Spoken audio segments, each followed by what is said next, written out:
Assalamu alaikum. Good afternoon, students. Since they talked to me actually, and they had to join the revision classes, they were not well informed.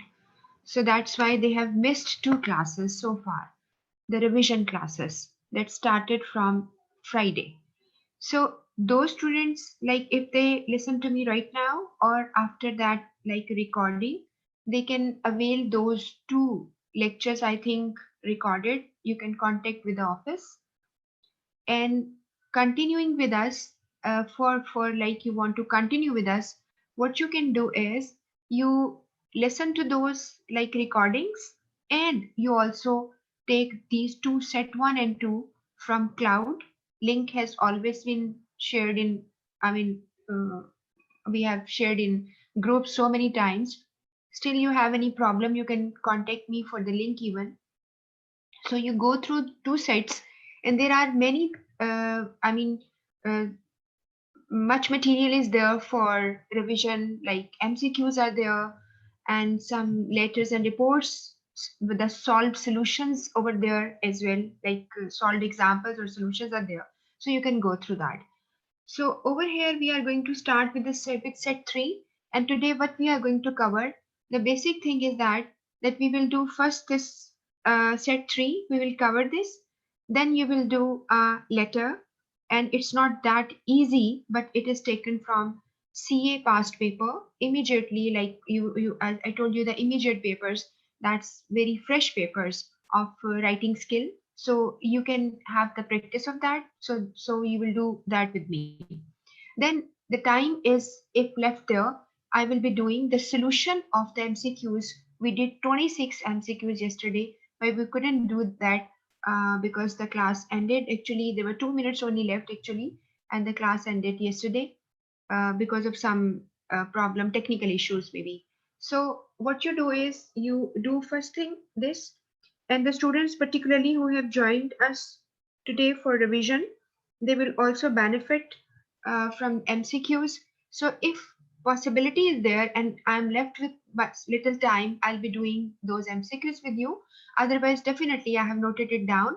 I would be doing it the next week. Just we will start with that. As I told you yesterday, we will start from here. But since the scene has changed and many students are joining us, that's why I would like that we would start from the third set. Is that clear? So we started.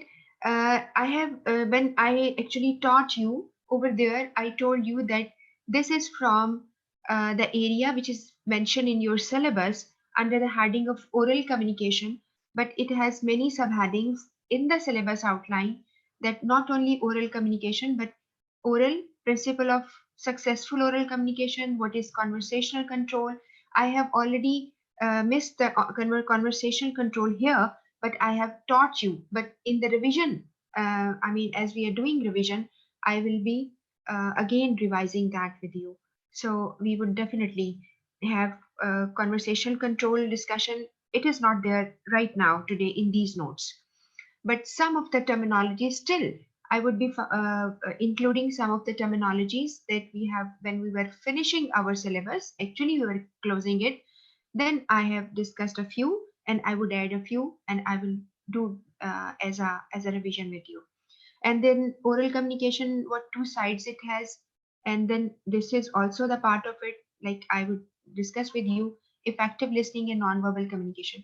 So I would just tell you what actually we are going to do. It is what the syllabus is given, but keeping in view what type of questions you have and what are the books which are actually consulted when you are having your exam or when the papers the examiner is going to set.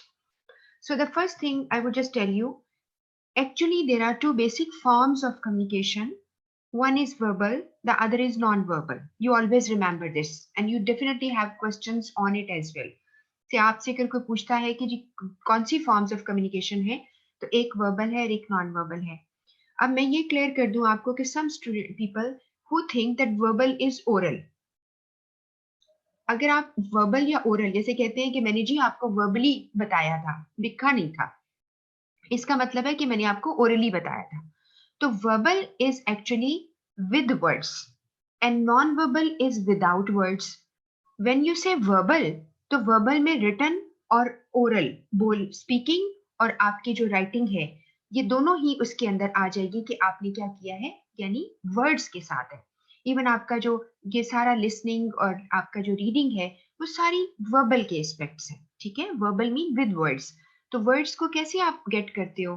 By speaking, like use करते हो, by listening, by writing और by reading. तो हम ये चारों, इसको हम actually skills भी कहते हैं, यानी लैंग्वेज स्किल्स कहते हैं। तो ये चार स्किल्स हैं जिसको हम यूटिलाइज करते हैं फॉर वर्बल एक्सप्रेशंस।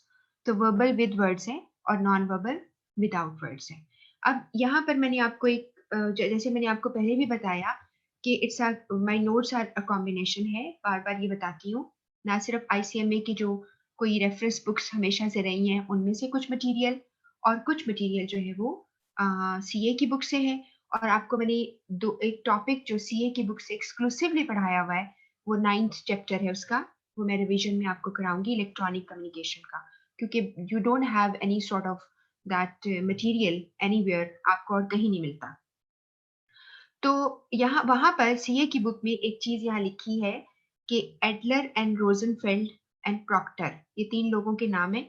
आपको ये पेपर में नाम बिल्कुल नहीं आएंगे, इसलिए परेशान ना होना।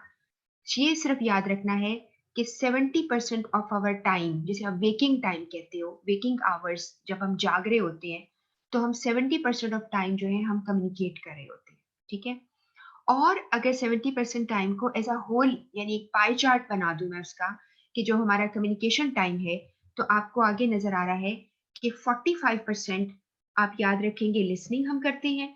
और ये मैं थोड़ा सा इसका साइज बड़ा कर लूं ताकि आपको क्लियर और नजर आए, जस्ट अ मोमेंट जी। और इसमें 45% आपकी लिसनिंग, 30% आपकी स्पीकिंग होती है, 16% आप रीडिंग करते हो और 9% राइटिंग करते हो। अब आप ये सिर्फ सोचेंगे कि नहीं मैं तो ऐसा नहीं करता, या फलां को मैंने देखा वैसा नहीं करता। This is true. Particularly people who are not literate, पढ़े लिखे नहीं हैं, इलिटरेट हैं, उनका कैसे ये टाइम स्पेंड हो सकता है? पॉसिबल ही नहीं है। मगर ये जाहिर है पढ़े लिखे लोगों का और एवरेज टाइम लिया गया है।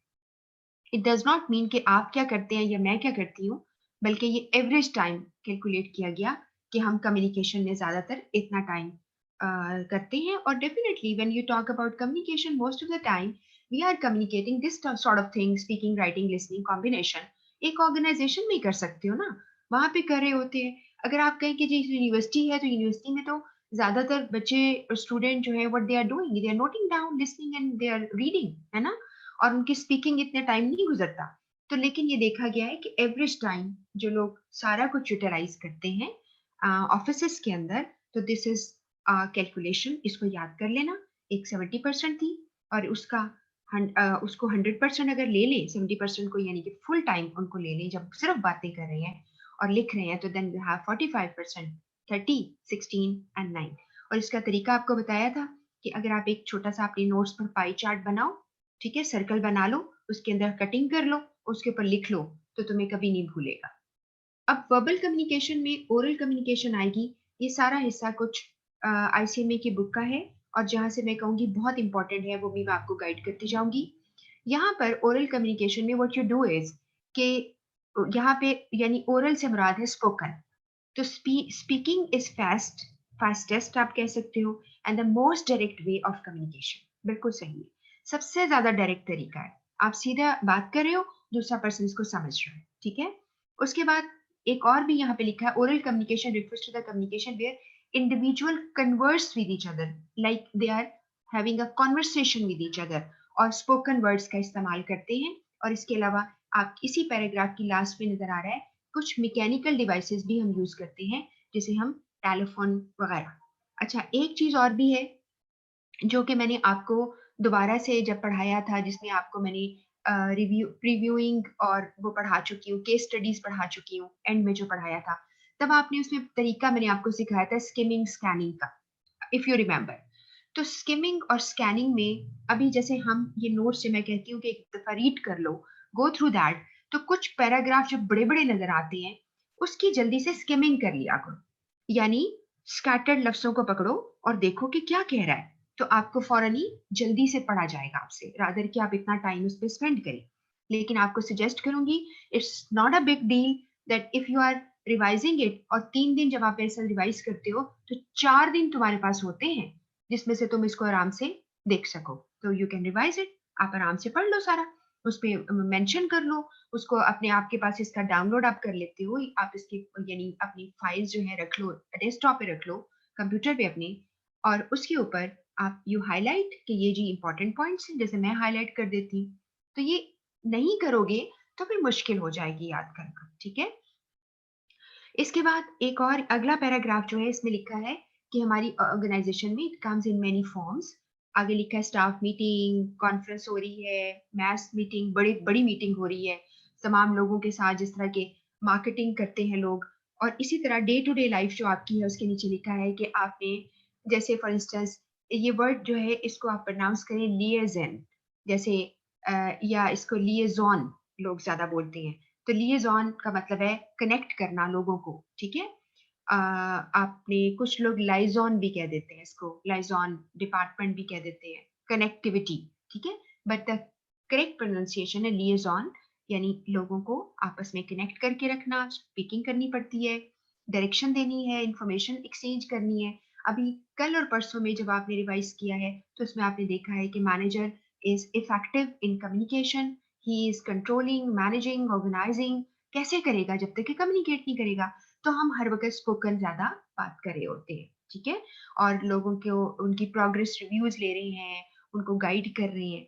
और इसके बाद टेलीफोन के बारे में लिखा है कि टेलीफोन कॉल्स जो हैं वो जल्दी, चूंकि चेक उसको जल्दी से क्विकली हम चेक कर लेते हैं, इसलिए they are faster than like other means। तो आपने अगर से एक पर्सन है और वो आपके सामने नहीं है, यहाँ मौजूद नहीं है, and you want to communicate, तो क्या करोगे आप, जाहिर बात है, तो आप उनके साथ जो है टेलीफोन कर लोगे, तो ये क्विकेस्ट वे होगा आपका बात करने का, ठीक है। इसके बाद है यहाँ पर नेक्स्ट, अब आपने इसके कुछ पॉइंट्स हैं ओरल कम्युनिकेशन के, वो आपने रखने, याद रखने हैं। सबसे ज्यादा जो आपको एग्जाम में इस एरिया में से सवाल आएंगे वो आएंगे ओरल और रिटन में, डिफरेंस पूछेंगे आपसे, कौन से को प्रेफर करें, किस सिचुएशन के लिए, सिनेरियो बेस्ड क्वेश्चन भी आ सकते हैं। So you should have a grip on this topic. एक ही बात। नंबर 2, आपको सवाल जो आएंगे लिसनिंग पे, बहुत ज्यादा सवाल आएंगे। आपको मैंने पहले भी बताया था कि listening is very important topic. दुनिया का कोई टॉपिक ना आए तो लिसनिंग पे सवाल जरूर आपको आएंगे, ये मैं आपको बता दूं। ये वाला आपका हो गया। इसके बाद आपको नॉन वर्बल के पार्ट से सवाल बहुत आएंगे। क्या मैं बोल रही हूँ, ओरल और रिटन के बीच में कंपैरिजन, फिर आपका जो है फिर आपका लिसनिंग पे सवाल नंबर 2, और नंबर 3 है नॉन वर्बल कम्युनिकेशन के तमाम एस्पेक्ट पे सवाल बहुत आएंगे। तो 3 पार्ट्स को आप बिल्कुल इसको अलग करके लिख लो, और जब आप रिवाइज करोगे तो इसमें इसी में से रिवाइज कर लेना जो मैं आपको एरियाज बता रही हूँ। अभी आप इसको ओवरऑल सुन लो। आगे पॉइंट लिखा है, it involves expressing ideas, providing information, influencing others using spoken words. बिल्कुल सही है, स्पीकिंग बहुत ज्यादा होती है, ना सिर्फ आप अपने आइडियाज एक्सप्रेस करते हो, इंफॉर्मेशन देते हो, बल्कि लोगों को इन्फ्लुएंस कर सकते हो। Because if your speaking style is too good, you are directly connecting with people. जैसे कि होता है ना, कहा लिखा होता है कि अच्छा स्पीकर जो है वो जल्दी अपने ऑडियंस के साथ केमिस्ट्री डेवलप कर लेता है, यानी उनको उन पे ग्रिप कर लेता है, और लोग उसकी पर्सनालिटी से, उसकी प्रेजेंस से बड़े इंप्रेस हो जाते हैं। तो आप इस तरह जल्दी इन्फ्लुएंस कर सकते हैं किस अपनी प्रेजेंस की वजह से, आप जब स्पीकिंग कर रहे होते हो। नेक्स्ट है important success factor in private professional life. बिल्कुल सही, if you are good at speaking people would like you.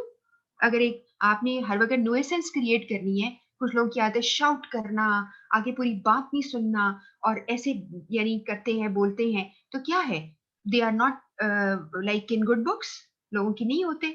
इसी तरह प्रोफेशनल लाइफ में भी आपने जो लोग आराम से बात करते हैं, कहते हैं ना कितना सॉफ्ट स्पोकन है पर्सन, कहते हैं, तो ये सारा कुछ जो है कंसिडरेशन में आता है।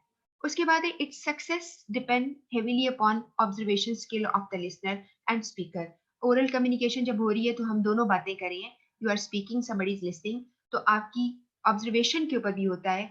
For instance if you are a listener, you are observing person speaking, उसकी तमाम बॉडी लैंग्वेज और हर चीज को कंपेयर कर रहे हो, तो you are very good at doing your task. और अगर तुम एक स्पीकर हो तो तुम लिसनर को सुन रहे हो कि whether the listener is going to be like listening to you attentively, क्या वो आपको वर्बल नॉन वर्बल क्यूज दे रहा है, इशारे दे रहा है कि समझ आ रही है कि नहीं, इस चीज को कंसिडर किया जाता है। उसके बाद है एडवांटेजेस आ गए। इसमें सबसे पहले प्रोज है इसके, मसलन प्रोज का मतलब यहाँ पर होगा कि क्या फायदे हैं ओरल कम्युनिकेशन के, और ये जो फायदे हैं ये ओवर रिटन है, रिटन के फायदे से बढ़कर है। मसलन पहला है स्पीड, इस सारे को मैं डिटेल नहीं पढ़ूंगी, आप खुद ही पढ़ लीजिए अगर आपको जरूरत है, अदरवाइज तो आपको समझ आ गई है। स्पीड है भाई आपकी, क्विक अभी पीछे मैंने बताया है, तो आप जल्दी से जो है मैसेज जो है वो कहाँ खत लिखोगे, कहाँ जाएगा, बहुत देर लग जाएगी। उसके बाद नंबर है टू, स्पीकर जो है वो अटेंशन ले लेता है लिसनर की, जब वो अटेंशन ले लेता है, जबकि खत या लेटर जो है वो इतना ज्यादा आपकी अटेंशन नहीं ले सकते जितना कि किसी की प्रेजेंस और उसका स्पीच ले सकते हैं। ठीक हो गया।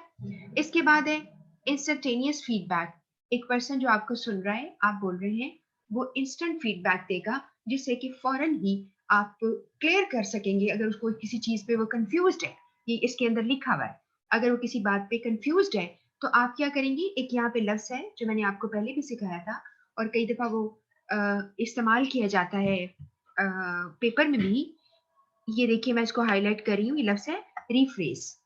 यानी अगर आपको मेरी बात समझ नहीं आई तो मैं अपनी बात को रिफ्रेज कर दूंगी, दूसरे लफ्जों में बयान करूंगी, ठीक है, या फिर पैराफ्रेज कर दूंगी यानी उसकी तशरीह कर दूंगी, दोनों सूरतें हो सकती हैं।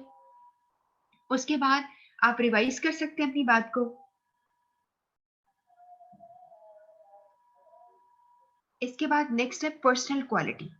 पर्सनल क्वालिटी का मतलब ये होता है कि इट इज नॉट इम्पर्सनल, यानी कल भी शायद मैंने आपको ये लफ्ज सिखाया था, जस्ट अ मोमेंट, अजान के लिए रुक रही हूँ।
जी, पर्सनल क्वालिटी ये जो कुछ डिटेल लिखी है ये आईसीएमए की बुक का है, रेफरेंस है, लेकिन मैं पर्सनल क्वालिटी लफ्ज को समझा देती हूँ आपको, टर्म को। Personal quality is not, personal opposite होता है इम्पर्सनल का। इम्पर्सनल होता है जब हम किसी को नहीं जानते पर्सनल लेवल पर। यहाँ पर ये हो गया है कि when you talk to somebody तो आप पर्सनल क्वालिटी उसको देते हैं, like you are considering a person, उसकी प्रेजेंस, उसका उसका टाइम, उसका अंडरस्टैंडिंग लेवल, हर चीज को आप अंडरस्टैंड करके उससे बात करते हो, तो you give personal quality to conversation when you are having oral discussion with somebody. फिर कॉन्फिडेंशियलिटी में ये बात आती है कि कभी कभार आपको किसी पर्सन के साथ जो है बात करनी होती है जो कि बहुत ही सेंसिटिव मैटर है, कॉन्फिडेंशियल मैटर है, रादर देन कि किसी खत पत पे डालो या किसी और तरह पे उसको रिकॉर्ड कर लो, उसके लिए आपको रिकॉर्डिंग नहीं करनी बल्कि वैसे ही बात करनी है, तो उसके लिए भी ओरल जो है बेहतरीन है। इसके बाद supplemented by non verbal cues या क्लूज लिखा होता है, क्लू का मतलब भी इशारा है, या एल हटा दे तो क्यूज इशारे। और यहाँ पर ये समझ में आता है कि वर्बल कम्युनिकेशन जो है उसमें नॉन वर्बल इशारे शामिल हो जाते हैं, जिससे बहुत बहुत ज्यादा इंप्रेसिव हो जाती है और एक्सप्रेशन जो आप देना चाहते हो वो अगले पर्सन को मिल जाता है। उसके बाद है 7th पॉइंट है, इसमें हाई लेवल ऑफ अंडरस्टैंडिंग भी आती है और ट्रांसपेरेंसी। फौरन के फौरन पता चल जाता है, जैसे अभी पीछे भी बात की है कि जी आपको बात समझ आई है कि नहीं, और जो बात होती है वो बिल्कुल क्लियर हो जाती है, क्योंकि पर्सन जो है बजाय कि खत लिखा हो फिर बात क्लियर ना हो, वो दोबारा आपको राब्ता करे, तो आपको सामने आमने बैठकर आप किसी मसले को जब सॉल्व कर लेते हैं तो फिर आप क्या करते हैं, आप चले जाते हैं अपनी अपनी पॉइंट्स पे, अपनी जगहों पे, अपने ऑफिस में वापस आ जाते हैं। ठीक है। इसके बाद 8th पॉइंट है, ये स्पॉन्टेनियस फीडबैक देने की वजह से क्विक डिसीजन हो जाते हैं, फॉरन डिसीजन मेकिंग हो जाती है, जिससे कि अक्सर ऐसा होता है कि आपने किसी पॉइंट को डिले नहीं करना होता, आपने फौरन फैसला करना होता है। इसके बाद है कन्वीनियंट है, टाइम सेविंग है। इसमें ये क्यों टाइम सेविंग है, सिर्फ एक पॉइंट समझिएगा, क्योंकि अभी आगे जाके पढ़ेंगे इसी पॉइंट की निगेशन हो रही होगी। ये उस वक्त टाइम सेविंग है और उस वक्त मनी सेविंग है जब वो पर्सन आपके सामने अवेलेबल है। ठीक है, उसको अप्रोच करना इजी है, तब आप कहोगे कि हाँ ये टाइम सेव करता है। वरना तो अगर आपने किसी को इस्लामाबाद से, कराची से, लाहौर रहते हो बुलाना है, तो that would be difficult thing, उसमें तो बहुत ज्यादा आपका कंज्यूम हो जाएगा। ठीक है। और नेक्स्ट है फॉर कॉन्फ्लिक्ट रेजोल्यूशन। आपने जस्ट अ मोमेंट जी, मैं एक स्टूडेंट का मैसेज पढ़ रही हूँ। जी, मोहम्मद बिलाल खान कह रहे हैं व्हाट्सएप ग्रुप में ऐड कर लें। ठीक है जी, आपने मुझसे अभी फोन पे बात की होगी ना, तो आपको मैं ठीक है मैं कर दूंगी ऐड, या मैं आपको सीआर का नंबर दे दूंगी। ठीक है, आप उससे राब्ता कर लेना। और आपने कहा है कि notes and some important notes which you have discussed in the first second class. आप जो नोट्स हमने डिस्कस किए हैं, मैंने अभी आपको शुरू में बता दिया है कि वो क्लाउड पे पड़े हैं। आपको मैं लिंक शेयर कर लूंगी, आप क्लास के बाद ना मुझे टेक्स्ट कर देना, मैं आपको ग्रुप में भी ऐड करवा दूंगी और मैं आपको लिंक शेयर कर दूंगी, वहां पे आप नोट्स ये पढ़ लीजिएगा। ठीक है। और जितने एमसीक्यूज अब तक कर चुके हैं वो सारे सॉल्व पड़े हुए हैं, उनको टेस्ट के नाम से वो सारे कर लेना। और जो नोट्स पड़े हैं वो सेट के नाम से। ठीक है। एमसीक्यूज जो है वो टेस्ट के नाम से है और नोट सेट के नाम से है, वहां से आप इसको पढ़ लीजिएगा। मेरा ख्याल है आपको बिलाल मेरी बात समझ आ गई है। तो और इसके अलावा वहां पे बहुत से लेटर्स और जो है रिपोर्ट्स भी हैं, वो भी आप देखिएगा कि क्या है उसके अंदर लिखा हुआ। ठीक है। अच्छा जी, ये अब आपने कहा कि सप्लीमेंट, ये क्विक डिसीजन हो गया, टाइम सेविंग है। कॉन्फ्लिक्ट रेजोल्यूशन में 10th पॉइंट हम पढ़ रहे हैं कि अगर कोई झगड़ा होता है तो क्या ख्याल है, लिख लिख के करेंगे कि मैंने खत लिखा फिर तुमने खत लिखा, तो हमने क्या करना है, आमने सामने बैठ के मसले को हल करना है। और उसके बाद it is essential for team work. Team work में आपने बार बार ब्रीफिंग करनी होती है। आपने टीम को गाइड किया, उसको ब्रीफ किया और उससे फीडबैक लिया, उससे अप्रेजल उसको दिया कि जी आपने कैसे काम किया है, उसका रिव्यू लिया। ये सारा कुछ जो है पॉसिबल है, ओरल के अलावा आप नहीं कर सकते।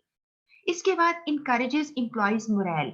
जब आप आमने सामने बैठ के बात करते हैं, आप इन पर्सन बात करते हैं, तो एक आपको फील आती है कि आपने स्पोकन जो बात की है उसमें आपका मोरल का मतलब है आपका हौसले बुलंद हो जाते हैं, आप मोटिवेटेड हो जाते हो। और उसके बाद है फिर ये भी पीछे पढ़ा हमने कि प्राइवेट और कॉन्फिडेंशियल मैटर को कम्युनिकेट आप कर सकते हो। ये बात वही है जो पहले हमने पढ़ ली। इसके बाद कॉन्स इसके या डिसएडवांटेजेस या इसको लिमिटेशन, एक ही मतलब है।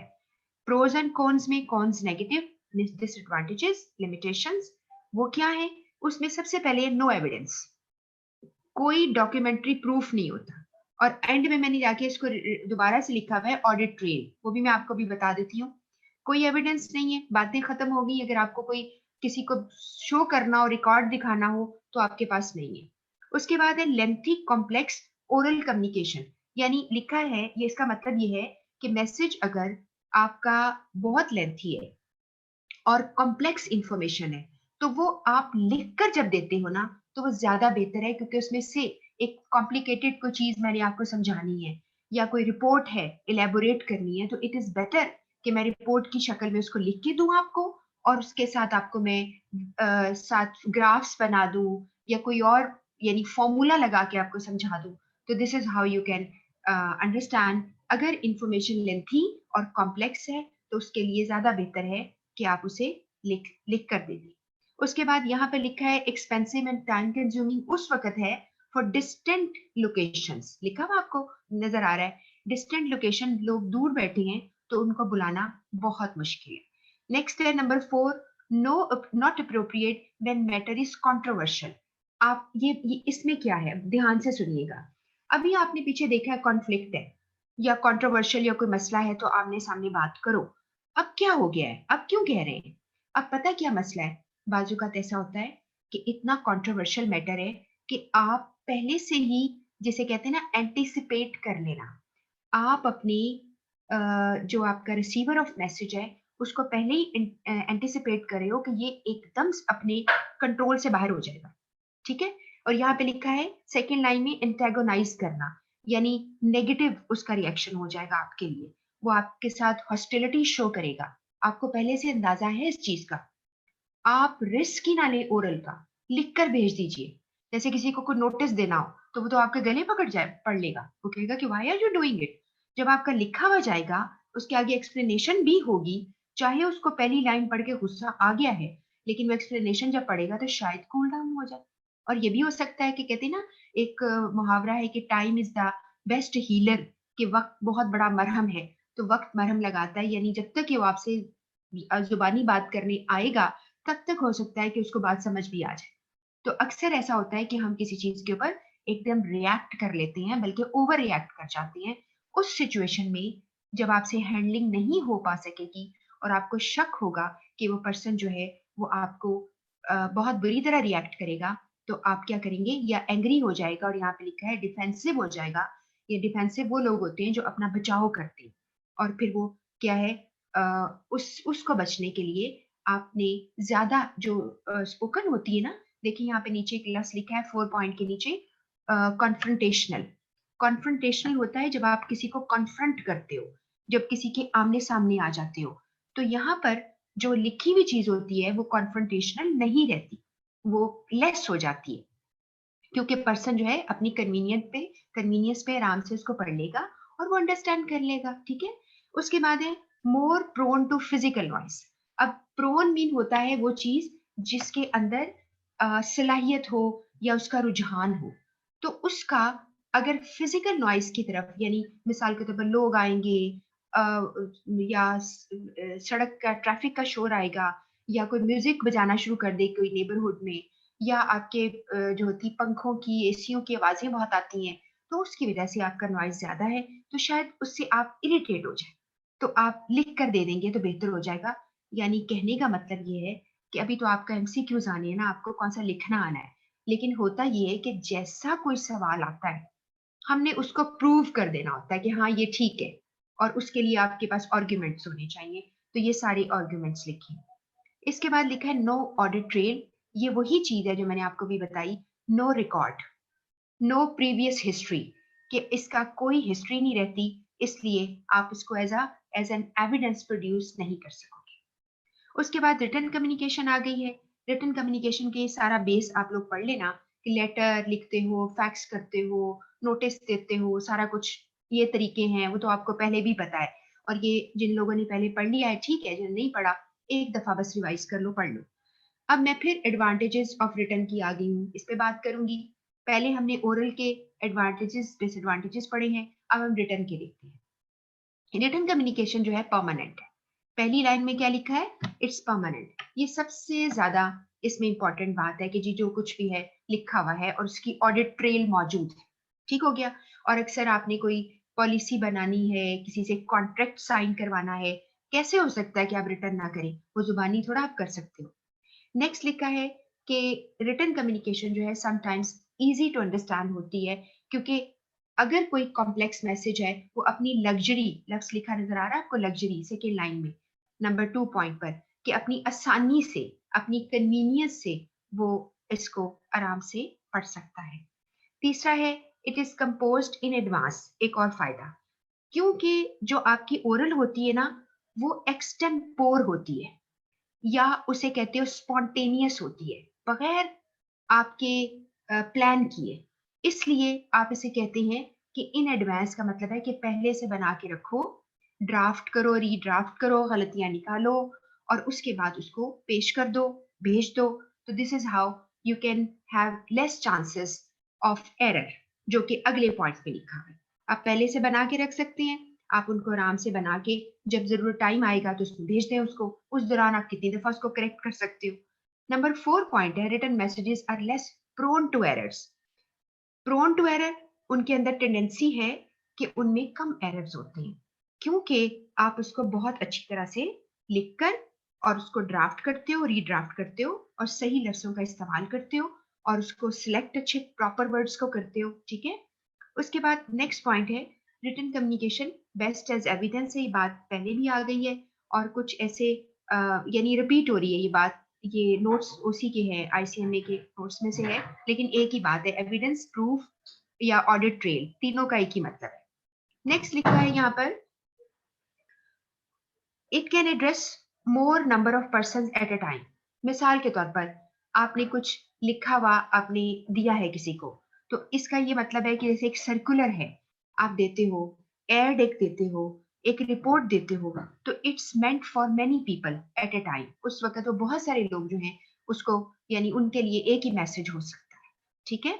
और ये आपको काफी जो है वाइडर आपका एरिया कवर करता है और आपको इकोनॉमिकल ज्यादा पड़ता है। उसके बाद written communication leaves more lasting impact on the mind of the reader, उसमें विजुअल प्रेजेंटेशन वगैरह की वजह से। मिसाल के तौर पर ऐसा होता है कि आपकी कोई लिखी हुई चीज है जो कि अपनी कन्वीनियंस में उसने पढ़ा था, जब वो रिलैक्स था उसने आराम से उसको पढ़ा, उसके ऊपर गौर किया, इसलिए उसके माइंड के ऊपर लॉन्ग लास्टिंग इफेक्ट का मतलब ये है कि वो हो सकता है कि उसकी मेमोरी में ज्यादा देर तक स्टे करे। जो पढ़ी हुई चीज होती है वो ज्यादा देर तक मेमोरी में स्टे करती है। ये एक पॉइंट ऑफ व्यू है एक राइटर का कि ऐसा हो सकता है। उसके बाद है probably physical noise is comparatively low. इसमें नॉइज नहीं होगा, बल्कि क्या नॉइज होगा कि जब भी पर्सन जो है आप कन्वीनियंट होगा वो पढ़ लेगा उसको, इसमें तो नॉइज का कोई स्कोप ही नहीं है, अनलेस आपकी राइटिंग ऐसी हो या आपने कोई लफ्ज ऐसे इस्तेमाल कर लिए एम्बिगुअस किस्म के, अदरवाइज कोई मसला नहीं। अब लिमिटेशन या इसके नेगेटिव एस्पेक्ट क्या है, टाइम कंज्यूमिंग बहुत ज्यादा है। आपने इसको प्रिपेयर किया, पढ़ा, फिर दोबारा किया, बहुत टाइम लगा, आप बड़े चूजी बाजकत हो जाते हैं लिखने में। उसके बाद सर्टेन मैसेजेस जो है can't be put in writing, जिसको आपने वर्बली, नॉन वर्बली, ओरली बात करनी होती है, तो आप मैसेजेस में कोई फायदा नहीं है लिखने का जब तक कि आपको फेस टू फेस बात नहीं की। Different person interpret message differently. हर बंदा जो है लिखा हुआ, चुके सामने आमने तो आपको फौरन ही पता चल जाएगा इसको समझ नहीं आई, आप उसकी वर्डिंग ठीक कर सकते हो। जब आपने उसको लिखकर भेज दिया उसको नहीं समझ आएगी तो कोई फायदा नहीं होगा, वो जाया चला जाएगा। फोर्थ पॉइंट है, इमीडिएट फीडबैक फीडबैक नहीं मिलता, ये तो वैसे ही ऑब्वियस बात है। इसके बाद आगे है नॉन वर्बल क्यूज इसके अंदर नहीं होते। कॉन्फिडेंशियलिटी जो है वो लैक नहीं करती, क्योंकि किसी के हाथ लग सकता है ऐसा मैसेज जो है वो किसी के, जैसे बाजुकात ऐसा होता है कि आप ईमेल इवन समटाइम सेफ नहीं होती आपकी, खत सेफ नहीं होते, ये भी इसमें एक पॉइंट है। इसके बाद है capability to cause greater damage, यानी हैphazardly अगर आपने रिटर्न कोई चीज की है उससे आप बहुत बुरा इंप्रेशन डालेंगे, ना सिर्फ अपना बल्कि अपनी कॉर्पोरेट इमेज भी खराब करेंगे। इसमें ये नहीं लिखा लेकिन इसका मतलब ये होता है, ठीक है, कि आपने बहुत ज्यादा ये नुकसान कर लिया और आपने अपनी इमेज को खराब कर लिया है। जब आपके पास प्रॉपर टाइम नहीं था और आपने जब उसको लिख लिया तो लफ्ज जो है वो अप्रोप्रिएट नहीं है अकॉर्डिंग टू द सिचुएशन। ठीक हो गया। अब ये वाला जो पॉइंट है बहुत इंपॉर्टेंट है, नोट कर लो। डिफरेंस बिटवीन ओरल रिटन, ये दोनों पॉइंट्स जो हैं जिस तरह लिखे हुए हैं इसको मैं एक्सप्लेन करती हूँ। ये हर्टा मर्फी की बुक में भी इस तरह लिखे हुए हैं और इसके अलावा ये सीए की बुक में भी है, ये बहुत इंपॉर्टेंट है। Oral less formal, written plan, detail, formal. फिर लेफ्ट साइड पे लिखा है इट प्रोड्यूसेस प्रॉम्प्ट रिस्पांस, फॉरन रिस्पांस, इमीडिएट रिस्पांस, इसमें डिलेड रिस्पांस। नेक्स्ट लिखा है oral is not valued much for legal purposes, legal evidence नहीं होता इसका। जबकि राइट पे लिखा है इसकी अथॉरिटी है, इस पे प्रूफ ऑफ ट्रांजैक्शन, ट्रांजैक्शन का मतलब है जो लेन देन हुई, हमारी बातचीत हुई, उसके ऊपर एक प्रूफ है। उसके बाद है ओरल इज हाईली फ्लेक्सिबल है, जबकि ये रिजिड है। रिजिड इनफ्लेक्सिबल, जो लिखकर भेज दिया वो चेंज नहीं अब होगा, रिजिड है, ठीक है। और इनफ्लेक्सिबल है जिसके अंदर कोई फ्लेक्सिबिलिटी नहीं। जबकि ओरल में अगर आपकी बात समझ नहीं आई या आपका पॉइंट समझ नहीं आया तो आप दूसरे लफ्जों में इसे एक्सप्लेन करते हो।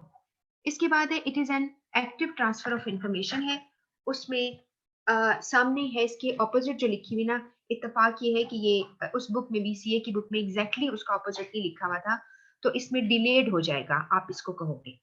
लेकिन यहाँ पे ये लिखा है, ये कोई और पॉइंट है, it is precise and direct, यानी टू दी पॉइंट है और डायरेक्ट बात होती है, जबकि यहाँ पर आप थोड़ी सी बात घुमा भी सकते हो ओरल केसेस में। नेक्स्ट लिखा है कि speaker can get the audience engage psychologically. अभी मैंने आपको बताया कि आप साइकोलॉजिकली लोगों को एंगेज कर लेते हो, आप उनके ऊपर अपनी पर्सनैलिटी का इफेक्ट डाल सकते हो, जबकि बहुत ही ज्यादा ये पर्सनल भी हो जाती है। और इसके ऑपोजिट लिखा है इट इज लेस पर्सनल, और sometimes you can say it is impersonal, क्योंकि खत तो इम्पर्सनल होते हैं ना, वो तो न्यूट्रल होते हैं, इम्पर्सनल का मतलब है न्यूट्रल होना। तो ये आप, ये पॉइंट हो गया। इसके बाद है मोर पर्सनल प्रोनाउंस का इस्तेमाल, ये ध्यान से सुनिए।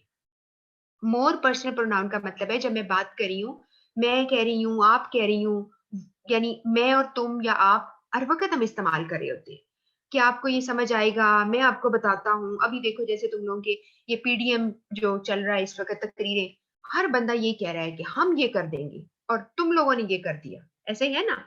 लेकिन रिटर्न में आपके पास क्या है, less personal pronoun. Personal pronoun क्या होते हैं, आई, हुई, दे, यू, ही, शी, ठीक है।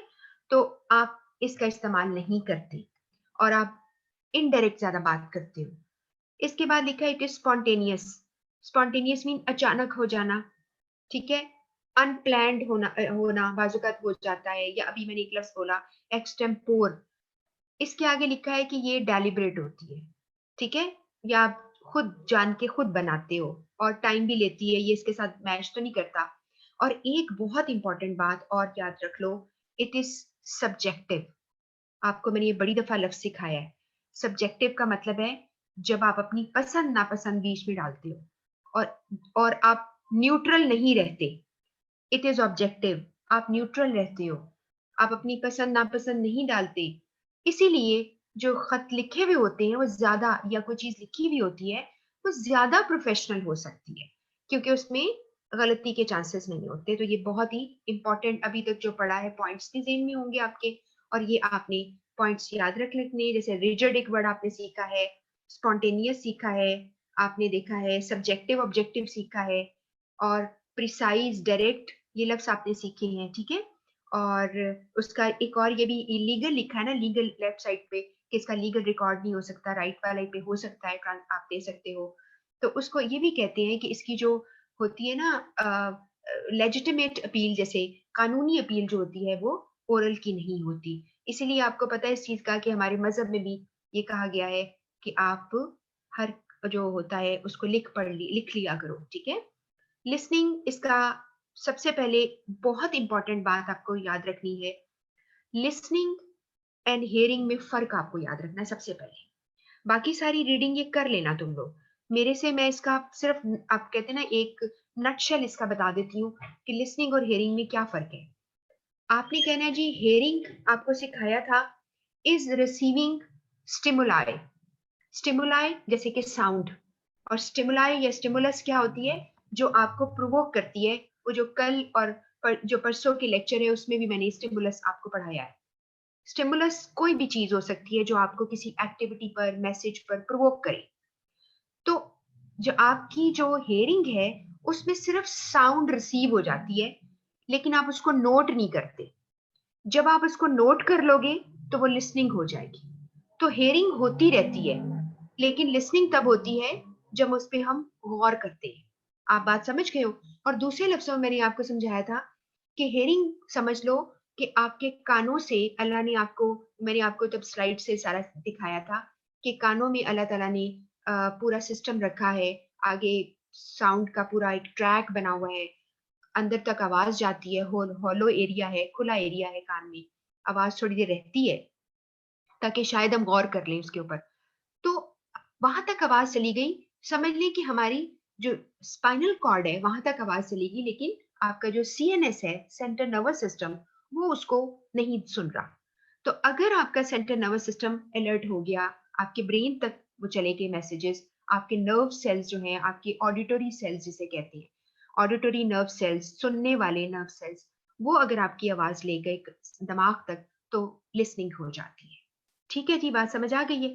इसके बाद यहाँ पर एक और चीज याद रख लेना, यहाँ पे लिखा है hearing is a biomechanical process of receiving sound with year. कानों से आपने आवाज का मैकेनिकली, बायोमैकेनिकल क्यों, बायो मीन आपकी बॉडी, आपके कान, आपके पूरे जो अल्लाह ने एजा दिए हैं, और मैकेनिकल है मैकेनिकल तरीका जिसमें कि आवाज अंदर जाएगी। अब आवाज तो अंदर चली गई, आपका काम है सुनना। अगर आप कॉन्शियस फोकस लेंगे तो सुन लेंगे, और अगर आप नहीं लेंगे तो कई आवाजें आती हैं, अम्मा कह रही है कि कोई बेल उठा हो रही है, कोई सुन ही नहीं रहा, और ये जो है हॉर्न बज रहा है, कोई जा ही नहीं रहा गेट खोलने। तो ये सारे क्या होता है कि आप सुन ही नहीं रहे होते हो क्योंकि आप मगन है अपने किसी काम में। ठीक है, उसके बाद है hearing is receiving sound but listening is taking note of it. मैंने इसको अंडरलाइन किया है, it's also a kind of definition, ये आपकी आईसीएमए की बुक में ये लिखी हुई है। उसके बाद आपने आगे सुनना है, देखना है कि आप हेयरिंग, अगला ये जो ये पैरा जिसमें मेरा कर्सर है, हेयरिंग जो है वो सेंसरी आपके जो ऑर्गन्स हैं कान, उनसे वो आपके जाती है। और फिर वही बात है कि अगर आपने अगर आपका कान जो है वो नहीं, यानी दिमाग नहीं रिस्पॉन्ड कर रहा, तो वो लिसनिंग नहीं होती। लिसनिंग के कुछ तरीके हैं, ये आपकी आईसीएमए की बुक से है। आप एंजॉयमेंट के लिए लिसन करते हो, इंफॉर्मेशन लेने के लिए करते हो, हेल्प करनी है किसी की उसके लिए लिसनिंग कर देते हो। और एक चीज आपने याद रखनी है, ये मैंने ब्लॉक में डाल दी है, सिर्फ सुन लो, listening and the law of least effort. इसका मतलब ये है, लिसनिंग करना, लॉ ऑफ लीस्ट एफर्ट का मतलब है कम से कम एफर्ट लगाने का कानून। इंसान के अंदर अल्लाह ताला ने ये नेचुरली, ये यानी अल्लाह ताला तो नहीं, मैं बीच में चलू लाती, मैं ये कहती हूँ कि नेचुरली इंसान जो है वो इस तरह का है कि वो जहां लीस्ट एफर्ट मिलती है ना उस तरफ भागता है। अभी मैं तैयार हो जाऊं ना, अगर मसलन कोई भी बंदा, मैं आप, पता चले छुट्टी है, फौरन दोबारा ब्लैंकेट में घुस जाओ। ठीक है, कि बस ठीक है यार मजा आ गया, छुट्टी है। बहुत हम में से कम लोग होते हैं जो कहते हैं हो छुट्टी हो गई। लेकिन लॉ ऑफ लीस्ट एफर्ट, कम से कम एफर्ट करने का रवाज, ठीक हो गया ना। तो यहाँ पर आप लिसनिंग में भी ऐसा ही करते हो, आप कम एफर्ट डालते हो और फिर पूरी तौर पर मैसेज को नहीं सुन पाते, इसका मतलब है। और अगर आपको ये पता हो कि बस ठीक है मेरी बात मुझे समझ आ गई है, इसलिए आप आगे चल पड़ते हैं और कहते हैं मास्टर ठीक है मुझे समझ आ गई है। उसके बाद इफेक्टिव लिसनिंग लिखा है कि बस आप पूरे तौर पे तवज्जो देंगे। और एक्टिव लिसनिंग क्या होता है, इसको समझ लो कि एक्टिव लिसनिंग में होता है कि आपने कोई ना कोई फीडबैक देना है, चाहे आप हाथ के इशारे से।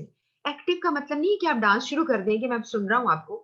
एक्टिव का मतलब होता है कि you are giving some cues, कुछ इशारे अपने चेहरे से, अपने हाथ से, और कुछ लोग लिख रहे होते हैं, नोट कर रहे होते हैं, तो वो एक्टिव लिसनिंग कर रहे होते हैं। ठीक है, इसका ये मतलब है। पैसिव लिसनिंग भी होती है जब आप कोई भी वर्बल क्यूज नहीं दे रहे। लेकिन ये बात याद रखना कि लिसनिंग प्रोसेस जो होता है ना, वो खुद से एक एक्टिव है, वरना तो हेयरिंग प्रोसेस जो है वो एक्टिव नहीं होता। इसके बाद 3 सिंपल टेक्निक्स हैं। एक है restate speakers meaning.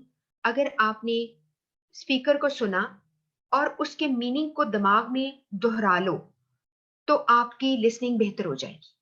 Number 2, express understanding of speakers feelings. और क्या करो, दिमाग में उसकी फीलिंग्स, उसके आइडियाज को अपने लफ्जों में पैराफ्रेज कर लो, अपने लफ्जों में उसकी तशरीह करके समझ लो। उसके बाद आस्क क्वेश्चन, कि अगर आपको कोई बात समझ ना आए, व्हेन अप्रोप्रिएट, यानी कि बीच में ही रोक दो, तकरीर उसकी काट दो। आपने जब जरूरत हो सवाल पूछो, टीचर है उससे सवाल पूछ लो। एक तरीका ये बता दिया।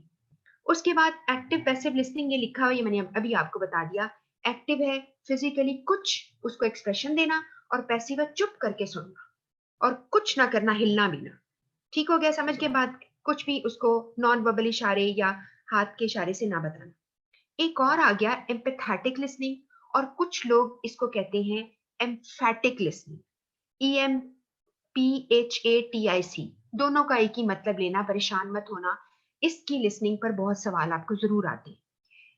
जो एम्पैथेटिक लिसनिंग है, ये लफ्ज निकला है एम्पथी से, किसी को फील करना। जब आप किसी को फील करके उसके लेवल पर आकर, उसके दुख का दुख समझकर, उसकी खुशी की खुशी समझकर जब आप उसको सुनते हैं, उसे आप एम्पैथिक लिसनिंग कहते हैं। और ऐसी लिसनिंग को सब्जेक्टिव लिसनिंग कहते हैं, जब आप उसी के हो जाते हो, आप उसको फेवर करना शुरू कर देते हो। ऑब्जेक्टिव लिसनिंग क्या है? जो में आप न्यूट्रल रहते हो। आप ये नहीं कि उसके खिलाफ हो जाते हो, न्यूट्रल रहते हो। आप पूरी बात सुनते हो और फिर वही बात हो कि चोर को चोर कहना है और जो नहीं उस जिसका कोई कसूर उसको यानी ब्लेम नहीं करना। ये तभी करोगे जब तुम ऑब्जेक्टिव लिसनिंग करोगे। और अगर तुम सब्जेक्टिव करोगे तो जिसके साथ हमदर्दी हो जाएगी, कहोगे नहीं नहीं नहीं, इसने कोई कुछ नहीं किया, ये कर ही नहीं सकता। आप समझ गए बात को? तो आपने एम्पैथाइज करना है। एक तो इसका ये मतलब है। उसके बाद मैं अभी आपको बताऊंगी जो सीए की बुक से लिखा हुआ है। जैसे यहाँ पे लिखा है, एम्पैथी का मतलब है try to put yourself in other person shoes and feel where the shoe pinches. तो आपने किसी के पाँव जो है, अपने पाँव किसी के जूते में डालो और देखो कि जूता कहाँ पिंच करता है। तो किसी का दुख महसूस करना इज कॉल्ड एम्पैथी। अच्छा, इसके बाद एक कहानी यहाँ पे लिखी हुई है, किसी के पैसे गुम हो गए, ये पढ़नी होगी तो पढ़ लेना। ये आईसीएमए की बुक पे लिखी हुई थी। इसके बाद एक और चीज समझ लो, नॉन जजमेंटल और जजमेंटल लिसनिंग का क्या मतलब है। जजमेंटल लिसनिंग वो होती है कि जब तुम उसको इसलिए सुन रहे हो कि साथ साथ उसको वैल्यूएट कर रहे हो कि भाई क्या कह रहा है, किस तरह कह रहा है। और नॉन जजमेंटल है, पहले पूरी सुन लो, पूरी बात कर लोगे, उसको फौरन ही साथ साथ इवेल्युएट नहीं करना। पहले पूरी बात सुन लेनी है, ये नहीं कि तुम एकदम से उसको क्रिटिसाइज करना शुरू कर दो। तो इसे कहते हैं जजमेंटल और नॉन जजमेंटल में फर्क हो गया। ठीक है। इसके बाद है लिसनिंग प्रॉब्लम और फॉल्ट इन लिसनिंग में। बहुत सारी लिसनिंग यानी प्रॉब्लम्स हैं। हम बहुत सारी चीजों को प्री जज कर लेते हैं, बहुत कुछ फिल्टर कर लेते हैं। इस पर लिसनिंग फॉल्ट्स है। पहले है प्रेजुडिस अगेंस्ट स्पीकर। पहला ये है कि मुझे स्पीकर जहर लगता है, मैंने नहीं उसको सुनना। तो इसलिए क्या हुआ, आप प्रेजुडिस हो जाते हो, आप उसके खिलाफ हो जाते हो, बायस्ड हो जाते हो। ठीक हो गया। इसलिए आप पूरा सुनोगे नहीं, आपका एटीट्यूड नेगेटिव हो जाएगा, आप उसको सुन ही नहीं रहे। और इसके ऑपोजिट भी हो सकता है। एक स्पीकर है, कुछ भी अच्छा नहीं बोल रहा, वाह वाह किए जा रहे, क्योंकि आप उसे बहुत पसंद करते हैं। भाई क्या बात खास कर दी उसने, लेकिन आप जो है यहाँ पर लेकिन अगेंस्ट लिखा हुआ है ना, इसलिए हम ज्यादा लेंगे प्रेजुडिस में, कि किसी के खिलाफ जाना कि नहीं अच्छा लगता, इसलिए हम उसकी बात पूरी नहीं सुनते। लेकिन हम जब प्रेजुडिस्ड हो जाते हैं या हम बाइस्ड हो जाते हैं, बाइस्ड का मतलब पॉजिटिव नेगेटिव भी होता है, इसलिए मैं बता रही हूँ। नेक्स्ट है एक्सटर्नल डिस्ट्रैक्शन आ गई। हाँ भाई, बहुत ज्यादा लोगों ने कोई ड्रेस ऐसा पहना है, उनके जेस्चर अजीब से हैं और बहुत लाइट ऐसी है जिसमें आपको समझ नहीं आई। थिंकिंग स्पीड, थिंकिंग स्पीड हमें तंग करती है। पता क्या होता है, जब कोई इंसान बोल रहा है, चाहे वो जितनी मर्जी स्पीड से बोले, उससे 3-4 टाइम्स ज्यादा हमारी थिंकिंग स्पीड है। हमारा दिमाग कहीं से कहीं सैरें करके आ जाता है। ठीक है। हम घर से भी हो आते हैं, हम मार्केट से भी हो आते हैं, सारा कुछ सोच लेते हैं और सुन भी रहे होते हैं। तो कभी कभार थिंकिंग की स्पीड की वजह से जब हम कुछ और थिंक करना शुरू कर देते हैं, तो कभी कभार हम वहीं रह जाते हैं और मेंटली हम कहीं और होते हैं और फिजिकली हम बैठे होते हैं अपनी मीटिंग रूम में। तो इसे थिंकिंग स्पीड अक्सर एक और मसला क्रिएट करती है। उसके बाद है प्री मेच्योर इवेलुएशन। इसका मतलब यह है कि आप कभी कभार पहले इवेलुएट कर लेते हो, एक बंदे की पूरी बात नहीं सुनते, बल्कि प्री मेच्योर यानी वक्त से पहले ही उसको इवेलुएट कर लेते हो कि अब ये क्या कहेगा और ये कब तक एंड में बोलेगा, यार ये बड़ा ही बोरिंग कर रहा है, इसने देखना एंड ऐसे करना है, पहले ही सोच लिया। फिल्टरिंग होती है, ये हम पहले भी पढ़ चुके हैं। फिल्टरिंग हमने बैरियर में पढ़ा है। फिल्टरिंग डेलिबरेटली सुप्रेस करना, मैनिपुलेट करना इंफॉर्मेशन को। तो जो फिल्टरिंग है उसमें क्या है कि आप अवॉइड करते हैं लिसनिंग को, क्योंकि आप फिल्टर कर लेते हो, बहुत सारी चीजों को अपनी पसंद से सुन लेते हो, अपनी पसंद से उसमें से कहानियां बना लेते हो। उसके बाद है डिलीवरी। कुछ लोगों की स्पीकर की मोनोटोनस डिलीवरी, लिखा हुआ है बहुत ही थका देने वाला स्टाइल उनका होता है। मोनोटोनस होता है उकता देने वाला, जिसको देख देख के बंदा तंग पड़ जाता है। एक बंदा बोल रहा है ई ई ई, फिर रुकता है, फिर जी ही करना शुरू कर देता है। आप कहते हैं यार ये क्या बोल रहा है, ये क्या बोल रहा है। और इंसान जो है ट्यून आउट हो जाता है, क्योंकि आजकल वैसे भी हम जो है सुनने वाले हैं, कभी हम कोक स्टूडियो सुन रहे होते हैं, कभी हमने मूवीज देखनी होती हैं, पता नहीं क्या क्या सुनते हैं, स्पीकर को क्या समझते हैं हम। ठीक है। आजकल के दौर में स्पेशली, तो उसकी जो style of delivery of message है ना, वो it should be very good, वरना लोग सो जाएंगे। और नहीं तो पबजी खेलेंगे, और नहीं तो स्टेटस अपडेट करने बैठ जाएंगे। ठीक है ना, अगर आप एक बहुत बड़े हॉल में बैठे हुए हैं तो। उसके बाद लिखा है जी, ये मैं आपको मजाक नहीं कर रही हूँ, ये ऐसे बस फन के लिए कहती हूँ ताकि आप बिल्कुल ही बोर ना हो जाए। इसके आगे लिखा है क्योंकि मेरे पास अब इतना टाइम ही नहीं है कि मैं आपके साथ अब ज्यादा बातें कर सकूं, हम रिवाइज करना है और बस कर लेना है। अब टाइम में साथ साथ देख रही हूँ, टाइम कम है मेरे पास, बहुत थोड़ा रह गया है। अगर ये मैं कोशिश तो मेरी है हो जाए, लेकिन लिसनिंग पे बहुत टाइम लगेगा, बिकॉज आपने लाजमी आज लेटर जरूर करना है। वो लेटर मैंने आपको इस तरह समझाना है ताकि आपकी जो कहते हैं ना कि कोई कमी बेशी रह गई है वो आपको क्लियर हो जाए। और वो काफी ज्यादा डिमांडिंग लेटर है, it would take much time. तो मेरा ख्याल है कि उसको 30 मिनट जरूर लग जाएंगे मुझे, इसलिए मैं और कोई 7-8 मिनट आपको ये पढ़ाती हूँ, यहाँ पर ही क्लोज करूंगी। इसी को कंटिन्यू करेंगे क्योंकि सारे आप मेरे साथ हो रिवीजन में। अगले वीक में इंशाल्लाह फ्राइडे को यह वहां जहां से स्टॉप करूंगी शुरू करूंगी, पुरानी एमसीक्यूज करा दूंगी। जिन लोगों ने नहीं किए होंगे वो उसी वक्त कर लेंगे, क्योंकि वो यानी उनको मैं सॉल्व करने का टाइम नहीं दूंगी, मैं सिर्फ उस पर रिव्यू देती जाऊंगी और आप जो है उसको करते जाना। और फिर वो सेट जो है वो मैं वो भी शेयर कर दूंगी आपके साथ, ठीक है। अब सुनिए, skills requiring for effective listening, उसके लिए बी रेडी। सुनने के लिए तैयार होके बैठो, अपना एटीट्यूड शो करो कि I am there, I would be giving you time, मैं सुनने के लिए तैयार हूँ। बी इंटरेस्टेड, आप इंटरेस्ट शो करें और अपने दिल में सोचें कि हाँ मैंने पूरे इंटरेस्ट से सुनना है।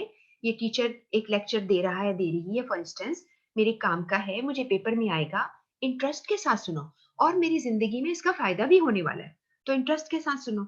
मेरा बॉस है, इसने हमें प्रोजेक्ट समझाना है, इसमें हम काम करेंगे और हमें फायदा होगा, आप इंटरेस्ट के साथ सुनो। बी पेशेंट, ये पेशेंट वो नहीं है खुदा ना सब बीमार वाला, बी पेशेंट, सबर, सबर का काम लो, ठीक है। और इंटरप्ट ना करो किसी को, आराम से सुनो, इसका मतलब है सबर का मुजाहिरा करो। बी ओपन माइंडेड है कि आप आगे लिखा है डोंट जंप टू कंक्लूजन, आप एकदम कंक्लूजन पे जंप ना करो, ओपन माइंड रहो, उसको टाइम दो, उसको अंडरस्टैंड करो और जजमेंटल ना हो, ठीक है। कॉन्सेंट्रेट, फोकस करो, जो कह रहा है उसको फोकस करो। और यहाँ लिखा है थॉट फ्रॉम वॉन्डरिंग, अपनी सोचों को सैर करने से बचाओ। वॉन्डरिंग का मतलब है इधर उधर फिरना, आवारागर्दी करना। तो आप अपनी सोचों को इधर उधर फिरने से बचाओ and make your self focused. उसके बाद नेक्स्ट है गिव फीडबैक, और वही एक्टिव लिसनिंग, कि थोड़ा थोड़ा फीडबैक दो उसको, यानी इशारों से, हाथ खड़ा करके या अपने आई कांटेक्ट से उसको दो कि भाई मैं सुन रहा हूं तुम्हें, ठीक है। रिजल्ट ऑफ गुड लिसनिंग क्या है? Leads to possession of a positive attitude, इससे लोग पॉजिटिव एटीट्यूड क्रिएट करते हैं, बैरियर खत्म हो जाते हैं मेरे और आप में, लिसनिंग और रिसीवर में।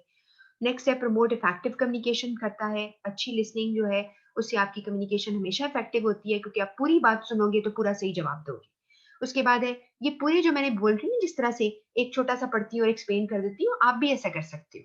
रिवीजन में तो ऐसा ही होता है, जरूरी नहीं कि एक लाइन आप पढ़ो। नेक्स्ट लिखा है the feedback to the speaker reveal करता है कि तुम इंटरेस्टेड हो, और फिर वो उससे क्या होगा, वो बंदा अपने आप में खुशी महसूस करेगा और उसका कॉन्फिडेंस लेवल हाई हो जाएगा कि आप अगर उसको इंटरेस्ट शो कर रहे हो ना तो उसका कॉन्फिडेंस बेहतर हो जाएगा, वो ज्यादा आपको फैसिलिटेट करेगा। उसके नंबर 4 है लिसनर ऑब्टेन यूजफुल इंफॉर्मेशन, और उसका सही डिसीजन ले सकता है वो। और उसके बाद है लोगों की बेटर अंडरस्टैंडिंग आपको होती है, अगर आप अच्छे कम्युनिकेटर हो तो आपको आप अच्छा उनके साथ कर लेते हो। ये जी अब के लिए इस वक्त मैं लास्ट टॉपिक कर रही हूँ क्योंकि अगला टॉपिक बहुत डिटेल है ना और ये बहुत इंपॉर्टेंट है, इस पर सवाल चूंकि बहुत आने हैं, इसलिए मैं इसके ऊपर जरा आपको एक एक चीज एक्सप्लेन कर रही हूँ। टाइप्स ऑफ लिसनर को अब अपने साथ कहते ना एक अपने दिमाग में पूरा उतार लीजिए कि लिसनर की डिफरेंट टाइप्स हैं, या यूं कह लो लिसनिंग के डिफरेंट स्टाइल्स हैं। ये अब सीए की बुक से है। रिजल्ट ओरिएंटेड लिसनर कौन होते हैं? सिर्फ रिजल्ट पे फोकस है, जो सुनना है ना, यानी कि इसका कंक्लूजन क्या होगा, हम क्या इसमें से हासिल करेंगे, बस उस पे फोकस्ड है। और इसलिए ये पर्सन आपने यहाँ लिखा है इसलिए सारा कि वो एम्पथी बिल्कुल शो नहीं करता। और जो लोग समझते हैं ना कि आपको एम्पथी शो करनी चाहिए, और जब वो रिजल्ट ओरिएंटेड लोगों को सुनते हैं ना कि वो क्या कर रहे हैं, यानी देखते हैं, तो वो क्या करते हैं, वो समझते हैं कि ये बहुत एरोगेंट है। इसमें लफ्ज लिखा हुआ है यहाँ पर, कहीं कहीं आपको नजर आ जाएगा, मैं इसको हाईलाइट कर देती हूँ। एरोगेंट ये मिल गया, एरोगेंट है और इम्पेशेंट है, यानी जो स्पीकर आपसे हमदर्दी चाहते हैं कि आप हमें गौर से सुने, वो आपको, अगर आप रिजल्ट ओरिएंटेड हैं तो आपको कहेंगे आप एरोगेंट हो, मगरूर हो, अपने आप को बहुत कुछ समझते हो, इम्पेशेंट बेसब्रे हो, क्योंकि रिजल्ट ओरिएंटेड लोग जो हैं वो बेसब्रे जरूर होते हैं। पहली लाइन में लिखा है टिपिकली लो ऑन पेशेंस, उनके अंदर सब्र की कमी होती है और वो क्विकली एफिशिएंटली रिजल्ट पर पहुंचना चाहते हैं। समझ आ गई बात की। इंफॉर्मेशन ओरिएंटेड दूसरे नंबर पे, ये कौन होते हैं? ये पूरा टाइम लगाते हैं, फुल पिक्चर लेते हैं, कलेक्ट करते हैं, कंसोलिडेट जमा करते हैं तमाम इंफॉर्मेशन को, सारी इंफॉर्मेशन इकट्ठी करते हैं और फिर सही डिसीजन पे आने की। जैसे कि लोग होते हैं ना, जैसे यूनान के लोगों के बारे में मशहूर है कि वो जब फैसला करते हैं ना, तो वो सारों डिटेल को, एक एक डिटेल को इकट्ठी करते हैं और फिर जाके फैसला करते हैं। ये बिल्कुल वही चीज है कि आपने पूरी डिटेल सुननी है ताकि आप सही तौर पर फैसला कर सकें, कि कहीं ऐसा ना हो कि कोई चीज को आप जो है कर लें, नजरअंदाज कर लें। लेकिन ये जो लोग इंफॉर्मेशन ओरिएंटेड होते हैं ना, इनको लोगों के साथ इमोशनली अटैचमेंट वगैरह कोई नहीं होती, और ना ही कोई उनके साथ सिंपथी होती है, ना एम्पथी होती है। वो बस अपने मतलब के लिए, रिजल्ट के लिए सिर्फ सुन रहे होते हैं। जी, इसके ऊपर वाला लास्ट रह गया है, ये स्लिप हो गया था इसमें पेज। पीपल फोकस्ड, ये थर्ड नंबर पे है, ये टॉप पे नजर आ रहा है आपको। पीपल फोकस्ड लोग हैं, इसको पीपल ओरिएंटेड भी कहते हैं। ये क्या करते हैं, इनको ये एम्पैथिक लिसनिंग करते हैं, लोगों की फील, उनकी नीड ले को समझते हैं, उनकी फील लेते हैं और ये पूरे तौर पर उनको रिस्पांस देते हैं। इन्हें पीपल फोकस्ड कहते हैं। और ये वो लोग होते हैं जो लोगों के साथ रिलेशन बनाने पर ज्यादा फोकस करते हैं, रादर देन कि वो कोई यानी जैसे कहते हैं ना, उनका कोई रिजल्ट फोकस्ड या गोल फोकस्ड वो नहीं ज्यादा होते। वो ज्यादा वो लोगों के साथ अच्छे रिलेशन बनाना चाहते हैं। यहाँ पर जी हम बंद कर रहे हैं, मैं इसको नोट कर लेती हूँ। यहाँ से मैं आपको नेक्स्ट जो है डे आपका जो है उससे हम करेंगे इंशाल्लाह, क्योंकि यहाँ बहुत इंपॉर्टेंट टॉपिक है। और उस पर इसके ये हम यहाँ से जा रहे हैं सिनेरियो पर। सारे अपना पेन पेंसिल संभाल लो। जो लोग बिल्कुल आज नए हैं उनको जो भी एफर्ट करें। आपको 12 मिनट का टाइम दूंगी, 10 नहीं देती, 12 मिनट का टाइम दूंगी। सिनेरियो पढ़िए, सिनेरियो पढ़ने के बाद उसका फॉर्मेट बनाइए सबसे पहले, और पैराग्राफ 3 से 4 जरूर, 3 तो जरूर आपने देने हैं। हर पैराग्राफ में आपने क्या लिखना है वो आप इतना कर लो इस वक्त, क्योंकि पूरा खत लिखना मुश्किल है। और फिर आपने, लेकिन आपकी प्रैक्टिस हो जानी चाहिए, 10-15 मिनट में आपका खत पूरा हो जाना चाहिए। तो आप इसके बाद इसके जो स्टार्ट एंड एंडिंग, जो एग्जैक्ट वर्ड्स तुमने देने हैं, मैं ये आपसे कहूंगी कि आप जरूर कर लो। अगर ऐसा करोगे तो ये बहुत ही अच्छा हो जाएगा। ठीक है, अब आपको मैं सबसे पहले सिनेरियो पे ले जाती हूँ। जरा देखिएगा कि सिनेरियो इतना आपके लिए काफी चैलेंजिंग है, काफी चैलेंजिंग है। ये सीए के पास पेपर से है, और जो कि उनके पेपर्स आते हैं, मेरे ख्याल है आपको ये रीडिंग आप पढ़ सकते हो। मैं इसको थोड़ा सा ऊपर कर देती हूँ। जी, आ, इसको मैं, आप पढ़ना शुरू कीजिए। मैं सिर्फ सेटिंग इसकी कर रही हूँ ताकि आप इजीली इसको कर सको। और आप देखो, इसके तरीका चेक करना कि इस खत के साथ उन्होंने एक ये एक टेबल भी दिया हुआ है। और ये खत मैंने अभी थोड़ी देर पहले आपकी क्लास से पहले ना इसका सोल्यूशन लिखा है अभी। तो मैं आपको फिर आपके साथ डिस्कस करती हूँ। आप बस इस पे काम शुरू करो, मैं इसको सेट कर लूँ, फिर उसके बाद आपको पूरे 12 मिनट दूंगी।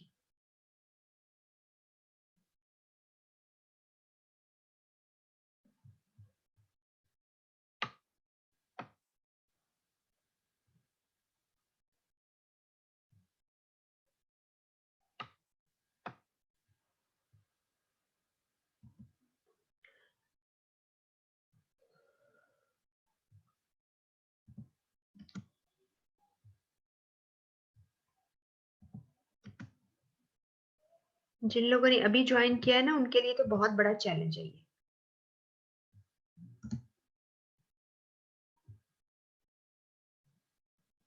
जस्ट अ मोमेंट, मैं आपको सेट कर दिया है ताकि आप, बड़ा किया है तो वो थोड़ा उसका फॉर्मेटिंग चेंज हो गई है। जी, आप इसको ध्यान से कीजिए। अब इस वक्त 4:12 है, मेरी वो इस कंप्यूटर के ऊपर, तो मैं आपसे 4:24 पे आपसे राब्ता करती हूँ, ठीक है?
जी, time is up and 12 minutes are gone. अब सबसे पहले कि मैं आपको ये दिखाऊं कि इसका सोल्यूशन क्या होना चाहिए, या कितनी टाइप के जो स्टार्ट और एंडिंग और सब कुछ जो है ठीक होने चाहिए, ठीक कंसिडर किए जाएंगे। पहले हम ये चीज देखेंगे कि आपको मैंने ये सिखाया कि आपने गिवन सिनेरियो में से इंफॉर्मेशन निकालनी है। फर्स्ट इज दैट कि आप एज अ सेंडर कौन है, आपका नाम क्या है, आपका डिजिग्नेशन क्या है, आपकी कंपनी कौन सी है, उसका एड्रेस क्या है। आपने यहाँ पर देखा कि आप क्लासिक यूनिफॉर्म कंपनी लिमिटेड के मार्केटिंग मैनेजर हो और आपका नाम अब्दुल बासित है, ऐसा ही है। और फिर आपने देखा कि आपका जो है आपका रिसीवर मैसेज का, वो तैमूर पेट्रोलियम लिमिटेड है और उनके शाहिद खान है जो परचेज मैनेजर हैं, और उनका एड्रेस दे दिया है उन्होंने, ऐसा ही है। अब आपने देखना ये होता है कि जिसका एड्रेस मिसिंग होता है, या कोई डेजिग्नेशन मिसिंग होता है, या आपका नाम मिसिंग है, उसको आपने क्या करना होता है, एज्यूम करना होता है। तो 4 चीजें आपको चाहिए है सेंडर की, 4 चाहिए रिसीवर की, यानी कंपनी का नाम, उसका एड्रेस, आपका नाम, डेजिग्नेशन, रिसीवर का नाम, रिसीवर का डेजिग्नेशन, उसकी कंपनी का नाम, उसका एड्रेस। ये सब देखना है। इसके अलावा आपने सिनेरियो को ध्यान से देखना है। आपने सिनेरियो देखा है कि आपने जो भी यहाँ पे कंडीशन लिखी हुई है कि जी आपने ऑर्डर लिया था तैमूर पेट्रोलियम से, और आपका प्रॉब्लम ये आ गई कि आपका बड़ा फैब्रिक जो सप्लायर है, उसके यहाँ मेजर फायर ब्रोक आउट हुई उसकी फैक्ट्री में। अब आप गौर करें कि आपके आपकी फैक्ट्री में आग नहीं लगी, जो आपको फैब्रिक सप्लाई करता था और आप उसकी मैन्युफैक्चरिंग आगे चीजों की करते थे, यूनिफॉर्म वगैरह बनाते थे। आप ये बात गौर करनी है। अक्सर स्टूडेंट क्या करते हैं, वो कह देते हैं कि हमारे यहाँ आग लग गई थी तो हम नहीं कर सकते। आप समझ रहे बात को। और फिर आप दूसरी सिचुएशन इसमें ये थी कि आपके पास आप यूनिफॉर्म बनाते हो, ठीक है, और ये आपका काम है, और लेकिन यहाँ पर एक आपको 2500 सेट्स आपको मिले हैं यूनिफॉर्म के, जिसके अंदर आपने जो ट्राउजर शर्ट्स हैं या यूनिफॉर्म है, उसमें आप 1000 दे चुके हो। 15 फरवरी को आपने 1000 दे दिए हैं। आप नोट करो ये बात। फिर आग जो लगती है वो 25 फरवरी में लगती है, ठीक है। अब आपका क्या काम है कि आप 25 फरवरी के बाद आप खत लिख रहे हो, ठीक है। तो अब आपने यहाँ पर क्या करना है, हाँ मुझे याद इससे आ रहा है कि मैंने ये 17 जो लिखा है, ये मैंने वहां पे, मैं इसको करेक्ट करती हूँ। तो मैं भी दिखाती हूँ अपना सोल्यूशन। आपने 1000 दे चुके टाइम पर सेट्स को, जो 15 अप्रैल के ड्यू थे ना, वो नहीं आप दे सकते। आप ये इमेजिन करोगे खत लिखते वक्त, जो ज्यादा बेहतर है, कि आपका सेकंड बैच जो होगा ना सेट्स का, वो टाइम पे नहीं जाएगा, जबकि जून वाला तो चला जाएगा। देखो ना, अप्रैल और जून में 2 माह का बीच में फर्क आ रहा है। आपका जून में वाला तो एग्जीक्यूट हो जाएगा, डिलीवर हो जाएगा, लेकिन आप अप्रैल वाला नहीं दे पाओगे। अब आपने कैसे जस्टिफाई करना है इस सिचुएशन को, कैसे बनाना है, मैं आपको इसका जो है सोल्यूशन वो दिखाती हूँ। अब इसको देखिए आप, तो मैंने यहाँ पे आ, आपको क्लियर नजर आ रहा है ना। मैं इसको थोड़ा सा बड़ा कर देती हूँ ताकि आपको ज्यादा करीब से बेहतर नजर आए। मैंने उसमें देखिए आपकी कंपनी का लोगो लेफ्ट पे दिया मैंने, ये हमारा लोगो है। और ये सोल्यूशन वर्ड आपको लिखने की जरूरत नहीं पेपर में, आपने बस लिख देना होगा। क्लासिक यूनिफॉर्म कंपनी लिमिटेड है आप। मैंने आपको क्या सिखाया था, कुछ लोग जो बिल्कुल नए हैं उनके लिए, आप यहाँ पे LOGO लोगो क्यों लिखते हो, ये आपका ट्रेडमार्क है, यानी एग्जामिनर को पता चल जाएगा कि ये लोगो की जगह है, यहाँ पे ट्रेडमार्क वो लगाएगा। नहीं ये लिखना, तो आप हर लफ्ज की पहली जो लेटर है, यानी CUCL, यहाँ पे CUCL भी लिख सकते हो, कि आपकी कंपनी की नाम की एब्रीविएशन है। अब चूंकि आपका यहाँ पर जो आपके पास एड्रेस आया हुआ है, ये इन्होंने माल रोड लाहौर दिया हुआ है, जबकि आपका एड्रेस जो है यहाँ पर नहीं है, तो आपने अपनी तरफ से 127 मेन रोड लाहौर लिख दिया, 127 सम एरिया लिख दिया, XYZ सिटी, ABC सिटी। आपको मैंने ज्यादा बोला है, बल्कि बेहतर है आप लाहौर ना लिखे, आप सिटी लिखते हैं। आपको मैंने क्या सिखाया हुआ यहाँ पर, आपका एड्रेस नहीं होता तो आप लिख देते हो यहाँ पे सम सिटी, जो कि बिल्कुल सही है, ये बाहर की किताबों का तरीका है।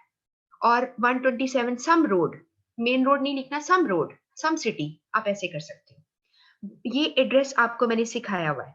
आपने कोई प्लॉट नंबर लिखा है, जैसे 127 जो है प्लॉट नंबर है, आपने लिखा जी 127 सम कमर्शियल एरिया या सम रोड, क्योंकि ये एक मैन्युफैक्चरिंग कंपनी है, ये हो सकता है किसी मेन रोड के ऊपर फैक्ट्री बनी हो जहाँ पे भी ये सारा जो है वो काम होता है, ऑपरेशन होता है उनका, मैन्युफैक्चरिंग होती है, तो इसलिए या कभी हाईवे लिख देते हैं लोग या मेन रोड लिख देते हैं, सम एरिया सम सिटी लिख देते हैं। इस तरह आपको जो लोग बिल्कुल न्यू कमर हैं इस वक्त क्लास में, वो जाके क्लाउड पे जाके देखो, बहुत सारे खतों के स्टार्ट मैंने खुद से एज्यूम करके वहां पे बना के दिए हुए, यानी एड्रेसेस।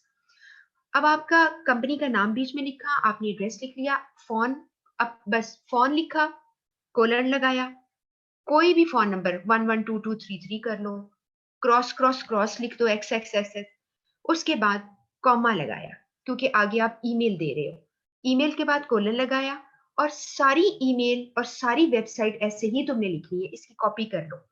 और जहां पर आपका ये जो CUCL मैंने लिखा है, इसकी जगह पे जो कंपनी आपको एग्जामिनर देगा उसकी एब्रीविएशन यहाँ डाल देना।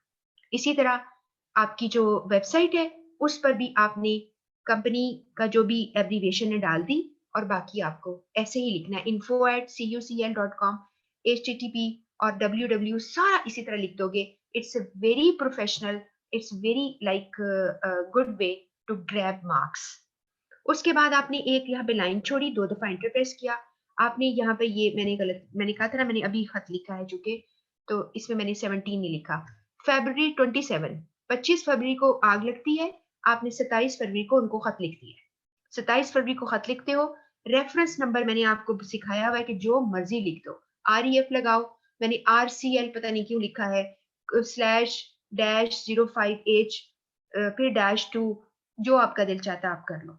ये लिखने के बाद आपने क्या करना है, अब चूंकि मैं बीच में सिनेरियो आ गया था इसलिए अगले पेज पे मेरा चला गया है, वरना ये इसी पेज पे ही होना चाहिए, आपका एक ही पेज पे आएगा एग्जाम में भी। इसको मैं थोड़ा सा आपको एक दफा जरा सेट कर देती हूँ, सो दैट कि आपको कोई प्रॉब्लम ना हो। ये देखो, अब आपका ये है खत का स्टाइल, आपने ये लोगो, आगे आपने इस सारे वाले सेंटर पर, इस वर्ड में आपको काम करना आता है, आप इसको सेंट्रलाइज कर लोगे। इसके बाद आपने डेट लिखी, राइट साइड पे आपने रेफरेंस दिया, आगे mister Shahid Khan, comma, purchase manager, हर लफ्ज कैपिटल है, Taimur petroleum limited, 100 D mall Lahore, उन्होंने जो हमें कहा हमने वही एड्रेस लिख दिया। 2 दफा एंटर प्रेस किया, डियर मिस्टर शाहिद खान, जो नाम आपने यहाँ रख लिखा है इसको इनसाइड एड्रेस कहते हैं, ये जो एरिया है पूरा लिखा हुआ, आपने dear mister Shahid Khan, comma, 2 दफा एंटर प्रेस किया, और आप देखिए खत क्या लिखा हुआ है, इसको जरा हम नोटिस करते हैं। We always feel privileged to have PTL among our esteemed customers. हम अपने जो बहुत ही एस्टीम्ड कहते हैं, वहां पे वैल्यूएबल लफ्ज लिखा है, आप वैल्यूएबल लगा लो, आपके सिनेरियो में वैल्यूएबल है, आप बेशक वो लगा लो। एस्टीम्ड होता है जिसकी बहुत रिस्पेक्ट की जाती है, तो we always feel privilege to have PTL among our esteemed customers, full stop. Being our regular customer, you can recognize our tradition of on time execution of orders and the quality of products. यानी आप चूंकि हमारे regular customer हैं, आप हमारी tradition, हमारी रवायत को पहचानते हैं कि हम ऑन टाइम ऑर्डर एग्जीक्यूट करते हैं, या फुलफिलमेंट ऑफ ऑर्डर कह दो, एंड क्वालिटी ऑफ प्रोडक्ट की आप जो है वो इस चीज को समझते हैं। This refers to your order number, ये जो इसका पहला स्टार्ट है ना, इसको कहते हैं बफर, जिसमें कोई दुख की कहानी नहीं सुनानी, अभी दुख की कहानी ये आ गई, नेगेटिव न्यूज बाद में आएगी। This refers to your order number 123 for 25,000 sets of uniform. अब ऑर्डर नंबर मैंने 123 लिख दिया, आप भी लिख दें, कोई मसला नहीं इसका। Of sets of uniform, we have delivered first batch of 1000 sets dated 10th February 2016। 15 फरवरी को एग्जीक्यूट होना था, आप 10 को कर चुके हो, ठीक हो गया। ये 17 था सारा, यहाँ पर मैंने डेट गलती से लगा दी। वी आर रिग्रेटफुल डिक्लेयरिंग, हम यहाँ पर दुख से इजहार कर रहे हैं, that the delivery of second batch of 1000 sets will be delayed. अब पहले कह दिया कि जी हमने आपका दिस रेफर्स टू आपके जो हमने आपका ऑर्डर लिया था, आपका सेट इतने सेट्स का, और हमने पहला बैच जो है डिलीवर कर दिया है, वी आर रिग्रेटफुल, हमें दुख है डिक्लेयरिंग, ये डिक्लेयर करते वक्त that the delivery of second batch जो है विल बी डिलेड, वो लेट हो जाएगी. This is due to a major fire in the factory of a fabric supplier on 25 February 2017. वही वाले अल्फाज जो है ना मैंने उठाकर यहाँ ला दिए कि थोड़े से चेंज करके कि ऐसा क्यों हुआ. मेजर ये नहीं कहा कि जी major fire broke out, exactly वही लफ्ज नहीं लिखे, बल्कि थोड़ा सा चेंज कर दिया. This is due to major fire in the factory of our fabric supplier on 25 February 2017. This incident has substantially affected our manufacturing. इस इंसिडेंट ने हमारी सब्सटेंशियली में बहुत बड़े पैमाने पर अफेक्ट कर दिया है हमारी मैन्युफैक्चरिंग को, causing delay for all nation wide orders. यानी यहाँ पे थोड़ी सी डिप्लोमेटिक चालाकी सी दिखानी होती है कि सिर्फ आप ही का ऑर्डर नहीं गया, बहुत से लोग बैठे हैं जो हमारा ऑर्डर देते हैं और उनका भी नुकसान हो रहा है. तो आपने क्या कहा, इस इंसिडेंट ने बड़े पैमाने पर लार्जली, सब्सटेंशियली का मतलब है अफेक्ट किया है हमारी मैन्युफैक्चरिंग को, कॉजिंग डिले, जिसमें लेट हो गया है for all nation wide orders, के पूरे पाकिस्तान के ऑर्डर जो हैं वो हमारे डिले हो गए. Since we are arranging substitute supply of fabric, हम अब ये तो नहीं कि हमारा फैब्रिक सप्लायर पहले अपनी सारा ठीक करेगा फिर वो अपनी फैक्ट्री को दोबारा से चलाएगा तो हम उतने साल बंद रखेंगे अपनी फैक्ट्री. तो आपने कहा है since we are arranging substitute supply of fabric, we anticipate comma, we anticipate, हम पहले से ही पेशगोई करते हैं या अंदाजे लगाते हैं that the operation would start after 2 weeks from now, कि हमारी फैक्ट्री का या फैक्ट्री ऑपरेशन कर लो या मैन्युफैक्चरिंग कह लो कि वो आज से 2 वीक के बाद शुरू हो जाएगी. We ensure that the execution of second batch of order would be possible along with the third one on its due date. या तो यूं भी कर सकते हो, एक तो ये तरीका है कि जी तीसरा जो ऑर्डर है, हालांकि 2 माह का फर्क है, तीसरा ऑर्डर जो है उसके साथ ही दूसरा ऑर्डर भी आपको मिल जाएगा. या यूं कह सकते हो कि 1 महीना डिले हो जाएगा, आप अप्रैल में नहीं मई में दे सकेंगे, जबकि ओरिजिनल जो थर्ड वन है वो जून में जाएगा. 2 तरीके हैं, ये कर लो कि जी आपका सेकंड बैच 1 महीना डिले हो जाएगा, जो डेट लिखी है अप्रैल की, आगे उसकी मई की डेट डाल लो कि इस मई को, लेकिन आपका तीसरा ऑन टाइम होगा. ठीक हो गया ना. तो या फिर ये दूसरी सूरत मैंने ये लिख दी है कि आपका बैच थर्ड से जा मिलेगा, आपका एग्जामिनर इस पे कोई इतराज नहीं करेगा, इससे कोई फर्क नहीं पड़ता. अगला पॉइंट है कंसिडरिंग द अफोर मेंशन कंडीशंस, यानी जहन में रखते हुए एफोर मेंशन जिसका ऊपर मैंने जिक्र किया है conditions, if you want to hold the order, या तुम ऑर्डर होल्ड करना चाहते हो, और कैंसिल इट, या तुम कैंसिल करना चाहते हो, we will have no objection in both cases.